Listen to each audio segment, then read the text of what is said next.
जब भी आपको कोई केस कोर्ट के अंदर फाइल करना है या उस केस को आपको डिफेंड करना है तो आपको एक वकील की जरूरत कोर्ट के अंदर होती है। चाहे वो जिला अदालत है, चाहे वो हाई कोर्ट है, सुप्रीम कोर्ट है, और बहुत सारे फोरम और ट्रिब्यूनल्स के अंदर भी आपको वकीलों की जरूरत होती है। जब कभी आप किसी वकील को अपने केस के लिए एंगेज करते हैं तो उस वक्त आप उसके ऊपर पूरा ट्रस्ट करते हैं, आप अपनी उसको तमाम वो बातें बताते हैं जो आप कोर्ट के अंदर भी नहीं बता सकते। वकील की जिम्मेदारी होती है कि वो तमाम कॉन्फिडेंशियलिटी मेंटेन करे, आपके तमाम राजों को अपने पास छुपा कर रखे और आपके हित के लिए जो अच्छा है वो कोर्ट के अंदर जाकर उसको पेश करे। अक्सर ये भी होता है कि कोर्ट में जब केस लड़ना हम शुरू करते हैं तो क्लाइंट और वकील के बीच में भी रिलेशनशिप खराब होती है। इसके पीछे बहुत सारी वजह होती हैं। सबसे पहली वजह यह होती है कि फीस। आमतौर पर क्लाइंट और वकील के बीच में फीस के लेन देन को लेकर कोई खास तौर पर डिस्कशन नहीं होता है। वकील साहब एक मोटी मोटी फीस बता देते हैं और क्लाइंट उसको नहीं समझ पाता कि ये फीस मुझे किस तरह से अदा करनी है, इसमें कितना पैसा मुझे एडवांस देना है, कितना मुझे केस के बीच में देना और कितना पैसा मुझे केस को खत्म होने के ऊपर देना है। जब हम इन चीजों को अपने वकील के साथ डिस्कस नहीं करते तो जब पैसों को बार बार वकील साहब आपसे अपनी फीस की डिमांड करते हैं तो फिर एक डिस्प्यूट क्रिएट होता है। कई जगहों पर और भी मुद्दों के ऊपर आपके वकील से आपके रिलेशनशिप खराब होते हैं। आप अपनी तारीख पर पहुंचे कोर्ट में और आपके वकील साहब कोर्ट में नहीं आ रहे हैं तो इसके ऊपर भी आपको ऐसा लगता है कि पता नहीं, अगर मेरे केस के अंदर मेरा ही वकील अगर हाजिर नहीं हो रहा है तो मैं मेरा केस खराब ना हो जाए। फ्रेंड, इन सारी चीजों को लेकर अक्सर क्या होता है कि हमें अपने वकीलों को भी चेंज करना पड़ता है। अब मान लो आप अपने वकील को चेंज करना चाहते हैं तो ये भी अपने आप में एक इशू है। इशू कैसे है कि आपकी पूरी फाइल, कभी कभी फाइल के साथ कुछ ओरिजिनल डॉक्यूमेंट्स भी आपके वकील के पास होते हैं और वो फाइल आपके लिए लेना मैंडेटरी है। जब तक आपके पास प्रॉपर फाइल नहीं होगी आप किसी दूसरे एडवोकेट को एंगेज नहीं कर सकते।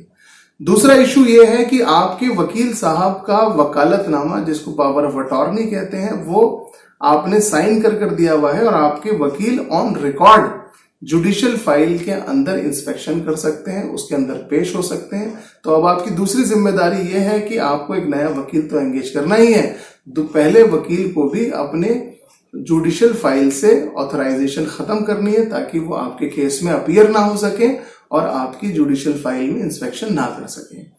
फ्रेंड, इन सब चीजों को करना एक बहुत मुश्किल काम नजर आता है क्योंकि जब आप अपने वकील साहब के पास अपनी फाइल वापस लेने जाते हैं तो इशू ये आता है कि आपका वकील आपसे आपकी फीस मांगता है। वकील का ये राइट है कि जितना उसने काम किया है उसको उसकी फीस मिलनी चाहिए और जितना काम वकील साहब ने किया है आप उनकी फीस पे करके आप अपनी फाइल वापस ले सकते हैं।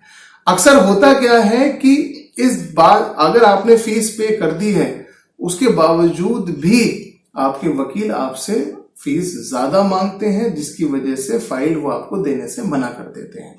यहां पर डिस्प्यूट क्रिएट होता है। अब ऐसी सिचुएशन को कैसे हैंडल करना है आइए मैं आपको बताता हूं।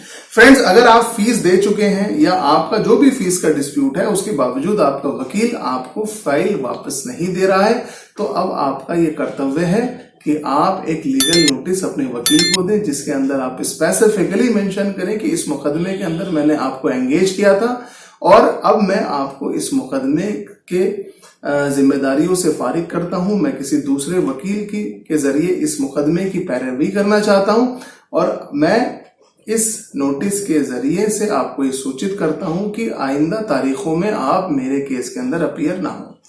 फ्रेंड्स, ये जो नोटिस आपने अपने वकील को दिया है, अब जरूरी यह है कि इसकी एक कॉपी आप कोर्ट की फाइल में जज साहब को भी जरूर दे दें ताकि वो कोर्ट की फाइल में इसको ऑन रिकॉर्ड ले ले, ताकि आपके जो पुराने वकील हैं वो आपकी फाइल इंस्पेक्शन ना कर सकें और आपके केस में आगे से पैरवी ना कर सकें। अब जब आपके वकील साहब से फाइल नहीं मिली है तो आप अपने नए वकील को जब एंगेज करते हैं तो आपका नया वकील पूरी जुडिशियल फाइल की सर्टिफाइड कॉपी कोर्ट से निकाल सकता है ताकि अभी तक आपकी फाइल में क्या कार्यवाही चल रही है वो उसको स्टडी कर सके। फ्रेंड्स, इस डिस्प्यूट को सॉल्व करने के लिए भी ऑनरेबल सुप्रीम कोर्ट के अंदर केस जा चुका है जिसका नाम है RD Saxena versus Balram Prasad Sharma. Friends, इस केस के अंदर एक क्लाइंट और वकील के बीच में डिस्प्यूट हुआ, फीस को लेकर डिस्प्यूट हुआ, जिसमें वकील ने अपने क्लाइंट की फाइल रिटर्न करने से मना कर दिया। मैटर ऑनरेबल सुप्रीम कोर्ट के पास गया और ऑनरेबल सुप्रीम कोर्ट ने इस पे जो टिप्पणियां की हैं वो बहुत ही इंपॉर्टेंट हैं। इसमें यह कहा गया है कि एक क्लाइंट और वकील के फीस के मुद्दे से ज्यादा बड़ा डिस्प्यूट कोर्ट के अंदर उसका केस होता है।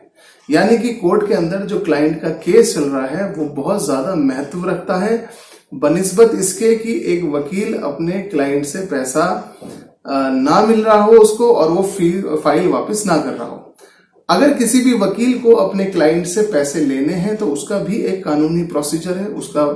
उसका तरीका ये नहीं है कि वह अपने क्लाइंट की फाइल को अपने पास रिटेन कर ले और जब तक रिटेन करके रखे जब तक उसकी फीस वापस ना आ जाए। अगर किसी भी वकील को अपनी फीस अपने क्लाइंट से लेनी है तो उसका प्रोसीजर सिंपल प्रोसीजर है कि आप कोर्ट के अंदर जा सकते हैं और रिकवरी के लिए आप केस फाइल कर सकते हैं। अगर इसके बावजूद भी कोई डाउट आपके माइंड में है तो आप मुझे इनबॉक्स में लिख सकते हैं, जिसका रिप्लाई मैं आपको टाइमली करने की कोशिश करूंगा। लास्ट में मेरी आपसे रिक्वेस्ट है कि अगर आपको मेरी वीडियो अच्छी लगी हो तो प्लीज इसे लाइक करें, शेयर करें और मेरे चैनल को सब्सक्राइब करें। Thank you.